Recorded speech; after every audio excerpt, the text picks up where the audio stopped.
Whitney Houston's daughter, Bobbi Kristina Brown, is still in the hospital today, reportedly in a medically induced coma. The 21-year-old Brown was found unresponsive, face down in a bathtub at her home in Roswell, Georgia, early yesterday morning.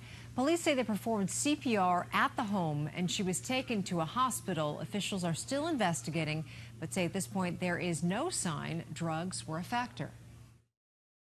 Right now, they did not see anything on the scene that would indicate that. No alcohol or drugs laying around that would indicate that. This comes just days before the 3rd anniversary of Whitney Houston's death. Her mother, Houston, was found in a bathtub at the Beverly Hilton Hotel on February 11th, 2012. And here now to talk more about the specifics of a medically induced coma and why Brown may have been placed in one is behavioral analyst Adam Heller. Thank you very much, Mr. Heller, for coming in. We appreciate it. Thank you so much for having me.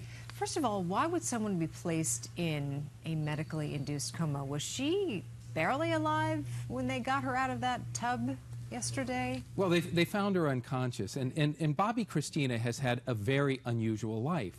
She was on tour with Whitney Houston as a kid. Okay. The lights, the cameras, the action, the excitement, the stimulation, the drugs, the alcohol. And then she had a father who was arrested time and time again. Again, more stimulation, more excitement. The parents publicly fighting over and over. Again, more stimulation, more excitement. And then all of a sudden, in one moment, Whitney's dead. Right. She's estranged from her father. And what she left with, herself, the emotional pain. Anger, sadness, fear, hurt, guilt, shame, all of those things, that inner dialogue, barking negativity over and over again. And Bobbi Kristina had, at best, minimal parenting. So she didn't have rules, she didn't have structure, she didn't have tools, she didn't have the ability, no stabilizing force, nobody like me to help her get over this. So she's left with really two choices in life. She can run away from her parents' life and go out and create something great, or she can metaphorically curl up into the fetal position and spiral downwards. So the choices were Justin Bieber, Lindsay Lohan, or Taylor Swift. And unfortunately, she chose the former, and eerily, like her mother, they find her breathless in the bathtub. Right. And the really unfortunate thing is it didn't have to happen. Yes, prisons and morgues are filled with people who had bad parenting, but so are the top floors of office buildings. And there's never been a study ever that said that bad parenting needs to lead to a bad life. So the tragedy is this didn't have to happen. I mean, being in the public eye, we've seen this happen, you know, with a lot of children of stars. I mean, we were thinking about it and talking about yesterday, you know, Michael Jackson's child. I mean, Paris Jackson's tried to take her life, I believe, a couple of times as well.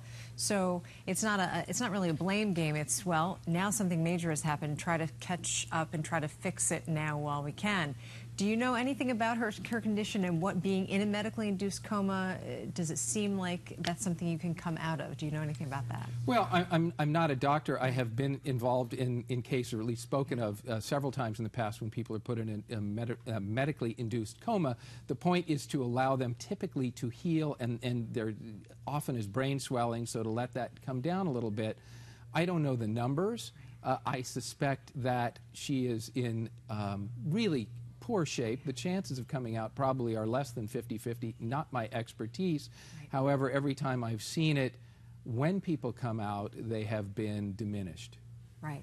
A little less able to, I was looking that up as well, communicate not as well, remembering things, that kind of thing. And there was something I was reading interesting about when they're in that, because it's kind of a drug-induced thing, a medically induced, that they have a lot of nightmares. They feel like their brain can't rest.